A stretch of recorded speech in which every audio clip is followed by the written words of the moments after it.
Selamat pagi Bapak Ibu yang dikasihi Tuhan. Kembali lagi kita berjumpa dalam program Berkat Pagi. Dan pada pagi hari ini kita akan belajar pada firman Tuhan yang terdapat dalam surat Paulus kepada jemaat di Roma. Dan mari saya mau ajak Bapak Ibu semua yang dikasihi Tuhan, bahkan setiap pribadi yang menyaksikan tayangan ini, kita mau sebelum beraktivitas, kita mau merenungkan kebenaran firman Tuhan, supaya kebenaran firman Tuhanlah yang menolong setiap kehidupan kita. Mari, saya ajak Bapak Ibu sekalian buka dalam surat Roma. Kita buka dalam surat Roma. Surat Roma pasal yang pertama, kita akan lihat pada ayatnya yang ke-16 dan 17.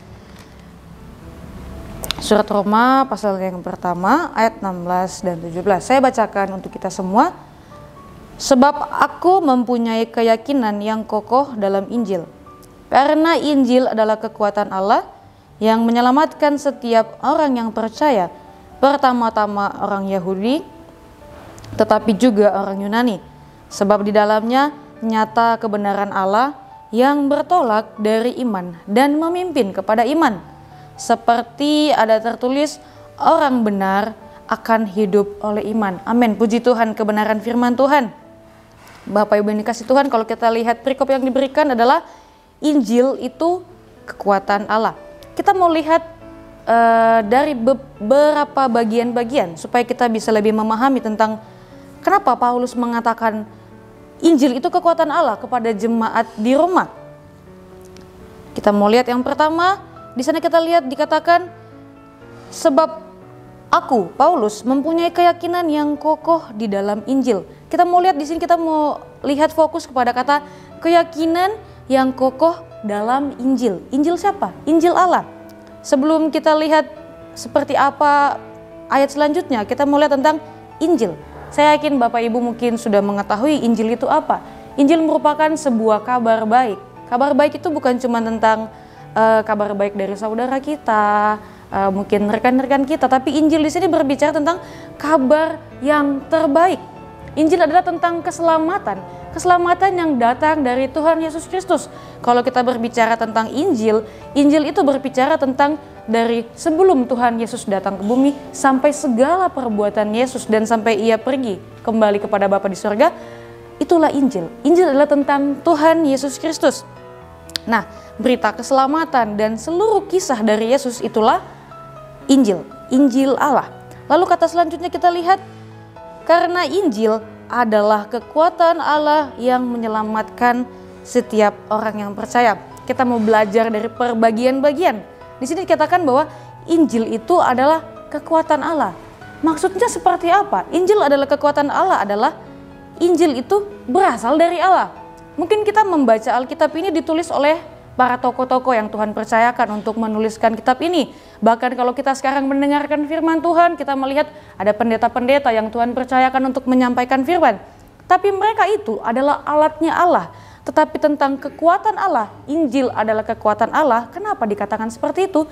Karena Injil ini berasal dari Allah. Mungkin ketika Bapak Ibu melihat, oh, yang menyampaikannya adalah seorang manusia. Betul, karena setiap pendeta, setiap hamba-hamba Tuhan itu adalah alat. Tetapi Injil adalah kekuatan Allah, itu berarti yang disampaikan itu berasal dari Allah. Sehingga Injil mempunyai kekuatan Allah. Ketika firman Tuhan disampaikan untuk kepentingan diri sendiri, itu menjadi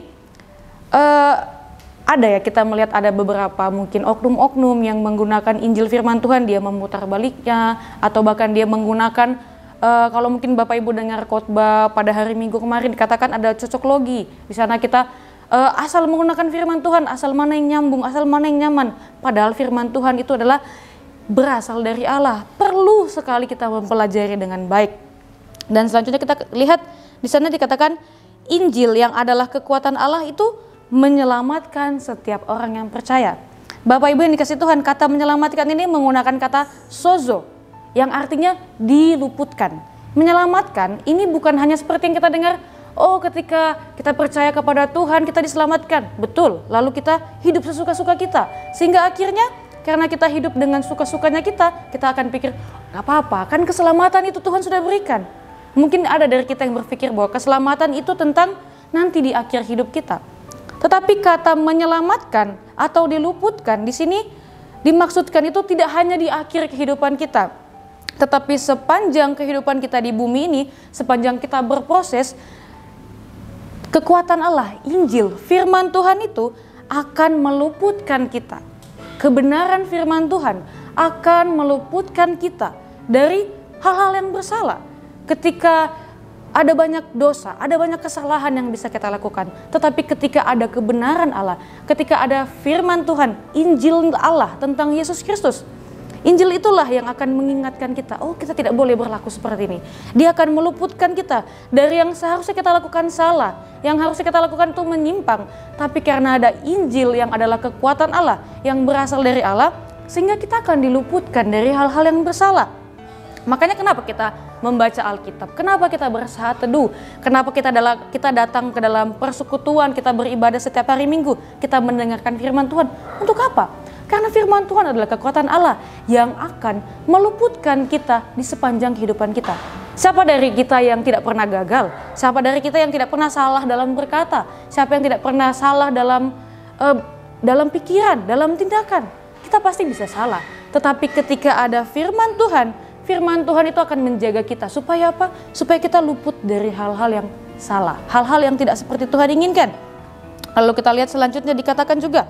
Kita langsung lompat pada ayat yang ke-17 dikatakan, sebab di dalamnya nyata kebenaran Allah. Injil tentang Yesus adalah hal yang nyata tentang Allah. Bukan sesuatu dongeng, bukan sesuatu yang dibuat-buat, cerita yang dibuat-buat. Di dalam Injil itu nyata kebenaran Allah. Di dalam firman Tuhan yang kita dengarkan, firman Tuhan yang kita baca, itu nyata kebenaran Allah. Saya mau ajak Bapak Ibu sekalian buka dalam 2 Timotius pasalnya yang ketiga. Kita buka dalam 2 Timotius pasalnya yang ketiga. Akan saya bacakan. 2 Timotius pasal 3 ayat 16 dan 17. Di sana dikatakan, segala tulisan yang diilhamkan Allah memang bermanfaat untuk mengajar, untuk menyatakan kesalahan, untuk memperbaiki kelakuan, dan untuk mendidik orang dalam kebenaran. Dengan demikian, tiap-tiap manusia mempunyai kepunyaan Allah diperlengkapi untuk setiap perbuatan baik. Kita lihat tadi dikatakan dalam yang di Roma dikatakan, sebab di dalamnya nyata kebenaran Allah. Kebenaran Allah, firman Tuhan akan membimbing kita. Dikatakan tadi di 2 Timotius, segala firman Tuhan yang diberikan itu bermanfaat untuk apa? Mengajar kita. Kalau kita salah akan ia ajarkan, akan ia ingatkan. Untuk menyatakan kesalahan kalau kita salah. Banyak kali kita tidak sadar, tapi ketika ada kebenaran firman Tuhan, disitulah kita tahu kalau kita salah. Bahkan sebelum kita lahir kebenaran itu sudah ada.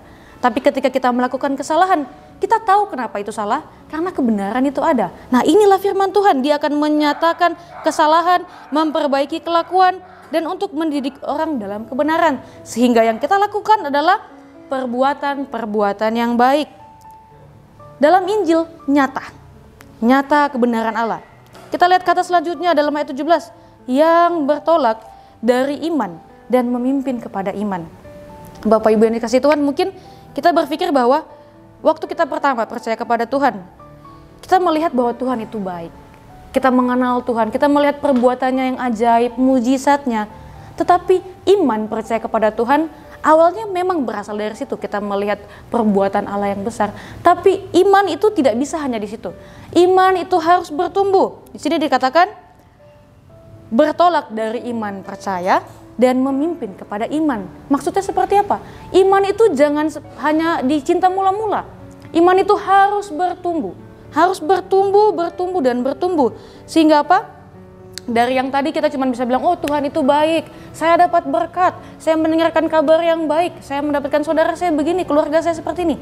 Tapi iman yang bertumbuh akan membuat Anda tetap percaya, Anda dan saya, kita semua akan tetap percaya kepada Tuhan Yesus. Walau dalam keadaan yang sulit, kita tahu bersama sekarang dunia itu tidak semakin baik-baik saja.